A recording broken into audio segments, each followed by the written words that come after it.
అక్క అంబాసిడర్, నేను బెంజు. అది పోర్టబుల్. నేను ప్లాస్మా. అది లైఫ్ బాయ్. నేను లక్స్.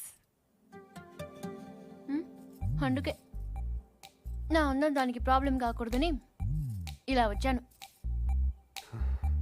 దేవుడు దయ వల్ల దానికి పెళ్ళైపోతే అక్కడో గంటకు తగ్గ బంటులో ఏ హృతిక్ రోషనో అభిషేక్ బచ్చనో దొరకపోలే.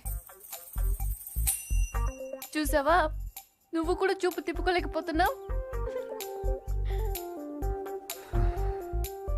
అయ్యో దేవుడా, ఎందుకయ్యా ఇంత అందం ఇచ్చావు నాకు?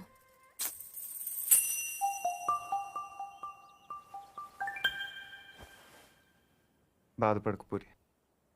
మీ అమ్మ వాళ్ళందరూ అనవసరంగా భయపడుతున్నారు కానీ నువ్వు అంత అందంగా ఏం లేవు.